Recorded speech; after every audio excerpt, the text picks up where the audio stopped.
রেস্টে থাকো, কিছুক্ষণে পরেই তো ডাক্তার আসতেছে তোমাকে চিকিৎসা করার জন্য। না, আর চিকিৎসা করাতে হবে না। গার্মেন্টসে চাকরি করিস, কয় টাকা মাইনা পাস? কয়টা টাকাই বা পয়সা পয়সা ঘরে আছে, একটি পয়সাও নেই। তাহলে তাহলে কি হবে ডাক্তার এনে? প্রমিটেড পাউন্ডের টাকা শেষ, দুকাটা জমি ছিল তাও গিয়েছে, এবার কি ভিটা বাড়িটা নষ্ট করে দিতে চাস? না, অমন করো না। তুমি তোমার তোমার কাছ থেকে আমি অনেক দূরে চলে যাব, অনেক দূরে চলে যাব। কি বললি?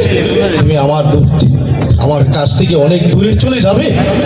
হ্যাঁ, তাহলে কি তুমি এতদিন আমার সঙ্গে ভালোবাসার অভিনয় করেছো? হ্যাঁ হ্যাঁ, অভিনয় করেছি।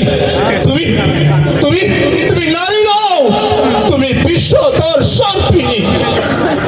পিছে আমার দেহটাকে তুমি নীল করে দিয়েছো, কিন্তু কেন? আমি তোমার কি ক্ষতি করেছিলাম? ওগো, এই কথা না করে তুমি ভগবানকে বলো।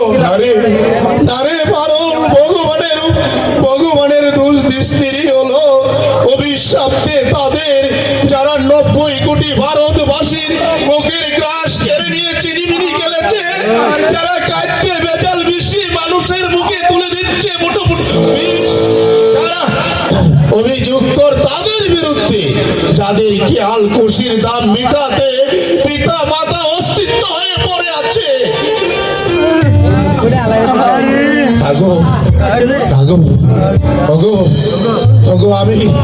আমি আর তোমার গোর করবো না, আমি চলেই যাব।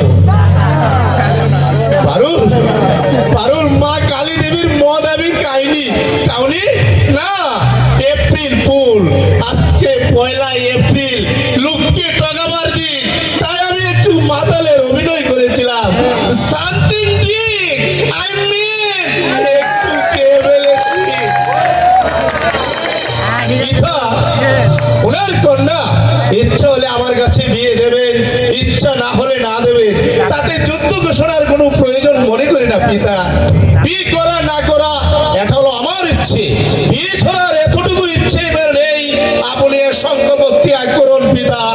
দেব, তুমি এই মুহূর্তে আমার বাড়ি ছেড়ে চলে যেতে হবে। ঠিক আছে পিতা, আপনার আদেশ অমান্য না করে আমি হাসি মুখে এই প্রাসাদ ছেড়ে চলে যাচ্ছি, কিন্তু যাওয়ার পূর্বে আপনাকে আমি একটি কথা বলে যাচ্ছি, আপনি যে অসহায় নারী সর্বনাশ করতে যাচ্ছেন তা কিছুতেই সফল হবে না।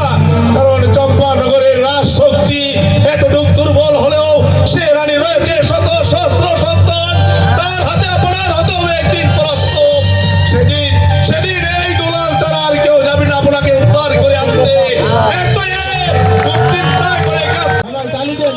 ভিডিওটা ভালো লাগলে সবাই সাবস্ক্রাইব করে দিবেন চ্যানেলটা।